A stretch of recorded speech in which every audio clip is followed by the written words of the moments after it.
that all right with you? Yeah, let's go. And then you can go back to whatever little filming games you're doing. I want to get your reaction of you receiving a gift. Usually you give all the gifts for people appearing on the network. Right. Well, I appreciate it. We'll talk about it in a minute. Let's head out via the phone lines today, via the airplane later in the week, and welcome our first guest leading up to this weekend's UFC out in Salt Lake City, and that's Miranda Maverick. Miranda, how are you? I am doing great. Thanks for having me on. Thank you for your time. We appreciate it. Another fight week.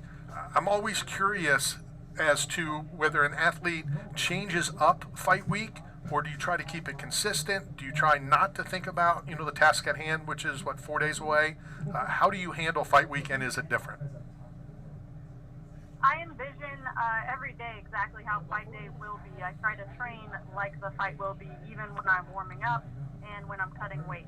When we cut weight, it's not so much a focus on technique or learning things new. It's kind of just going through the motions and working on game plan. And every fight week tries to be the exact same, from the exact same warm-up that we do to the exact same amount of time and rounds that we do, to the same coaches and everything. So I try to keep it basically the same and stay relaxed during the day until I train in the morning and the afternoon, and get ready for the fight. Since you brought up, cutting weight, I just want to inform you, and I tell, a lot of fighters this, my next weight cut will be my cremation. This is true. Sounds a little rough. Yeah, well, it just means I'm not going to cut weight anytime soon. At least I hope so. A lot of fighters watch, the Food Network and the other food channels and stuff. Are you one of them? Do you watch that as well? I am not one of those people. I'll sit down and relax and watch a movie or read a book. And I actually have a job on the side too, so I'm always busy anyway. When I get a chance, I just want to relax. I have no desire to look at food that I'll want to eat later on. And I'm one of those people that also eats healthy outside of my fight camp and stuff, so it's not really that much of a concern for me anyway. So I got to ask, what's the side business?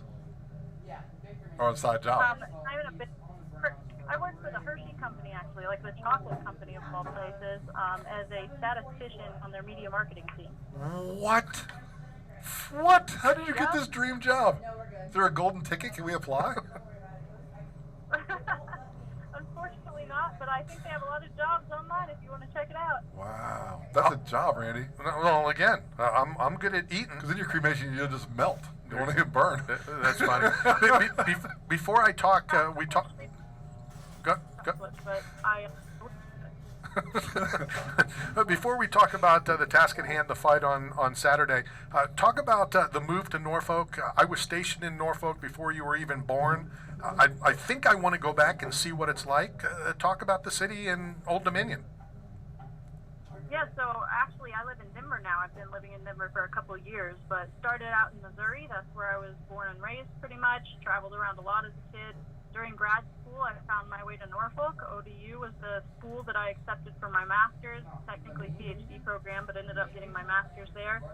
It was a good town. I have some things I regret about going there and things that were great about going there. I met my husband there, and I had a gym that really raised up my striking and made it to where I was a lot better, well-rounded MMA fighter. And then when I got the chance, and my husband was out of the military, he was in the Air Force, we moved out to Denver. I kind of picked wherever I wanted to in the U.S., and that's where a lot of female high-level training partners were and a lot of great coaches. So I am out in Denver for good until I retire.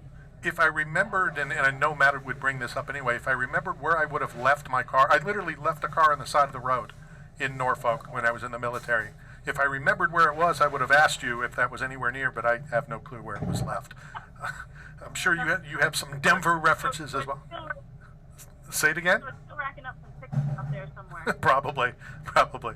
So Miranda, going back to the first opening statement, you talk about you treat every day like you're going into the fight. The controversy on the Ultimate Fighter, if you've been watching it at all, that they're talking about switching teams and coaches. Can you really learn a new skill this close to a fight? I mean, within a week or two, if you change coaches on this TV show, is it making a difference, or is that all just hype and mental?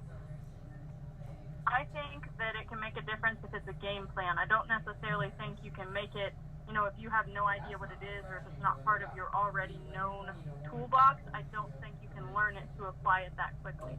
However, it depends depends on the level of drilling, the intensity of which you're drilling it, and of course what your base skills were. So for instance, if I know how to strike really good and all I want to learn and focus on is a Superman punch, then it's going to be pretty easy. But if I don't have that striking background at all and I've never thrown one, I'm probably not going to be able to fit that into my game plan a week out.